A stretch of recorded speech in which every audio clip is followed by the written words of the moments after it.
Terrorism today has spread across international borders, serving its sole purpose of disturbing peace and tranquility in the world. It has always destroyed the efforts of like-minded entities that relentlessly work to maintain peace across the globe. One of these entities is India, a country that has been a victim of terrorism emanating from Pakistan. However, New Delhi has always preached what it follows, taking a strong stand against terrorism and extremism on each front. We have a report.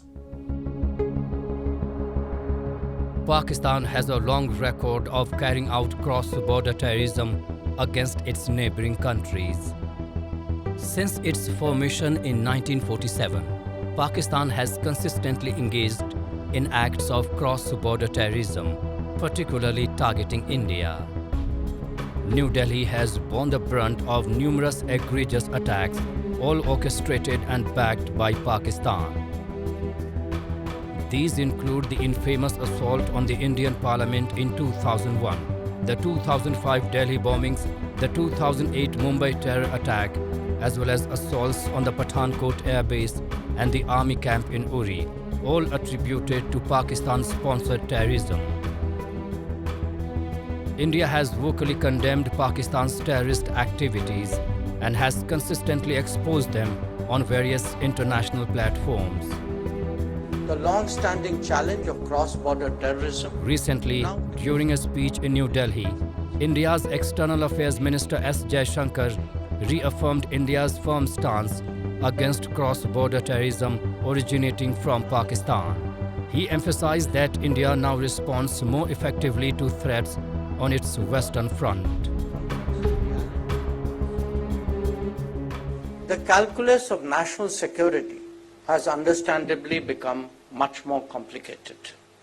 Traditional methods of competing and pressurizing are buttressed by new tools of influence and disruption. Here too, Bharat has pushed back with determination and fortitude. On the Western front, the long-standing challenge of cross-border terrorism now elicits more befitting responses. Believe me, Uri and Balakot send their own message. Jaishankar's remarks were particularly significant as they coincided with the 5th anniversary of a surgical airstrike conducted by the Indian Air Force. On February 26, 2019, the Indian Air Force targeted the terror camps of Jaish-e-Mohammed, a Pakistan-based terror outfit in Balakot, deep within Pakistan territory. This operation was in retaliation to the heinous Pulwama terror attack on February 14, 2019, where a suicide bomber affiliated with Jaish-e-Mohammed targeted a convoy of Indian paramilitary personnel, resulting in the loss of over 40 lives. The reality of cross-border terrorism remains stark. Islamabad continues to provide sanctuary to various terror outfits and utilizes them as proxies against India. The Pakistan Army facilitates the safe passage of these terrorists into India's Jammu and Kashmir region to carry out terror activities. Despite India's security forces consistently apprehending and neutralizing terrorists infiltrating from Pakistan, a significant number of terrorists backed by Pakistan remain hidden in Jammu and Kashmir, actively seeking opportunities to wreak havoc.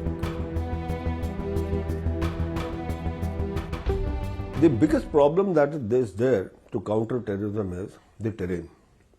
Now, if you see the Jammu and Kashmir terrain, right from the international border, that is Pathankot, Kathua district, right up to Baramulla and Uri, you will see that the terrain is very conducive for any infiltration. Now, the biggest problem in this fence is that since it runs over a lot of nalas, that is the rainwater fed nalas and others, the fence gets damaged during the monsoon season, when it snows, and that is where these people then they start infiltrating, and ISI keeps a very strict watch on it. In fact, in the international border area, that is the Samba and Kathua, and we have found tunnels dug up by these people. Now, these tunnels could not be dug up by the terrorists themselves.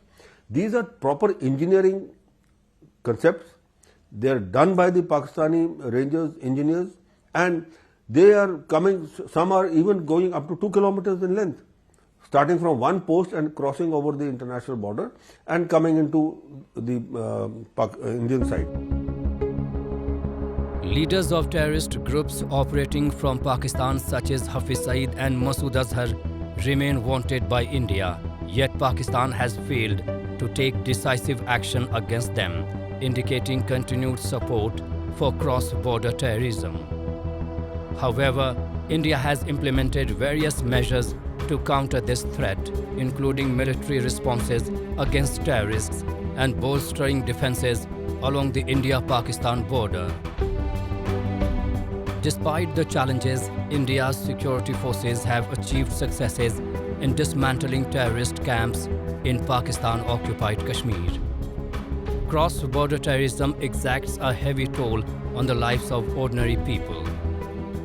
A resolution hinges on Pakistan's cessation of support for terrorist groups and the prevention of its territory being used for acts of terrorism against India.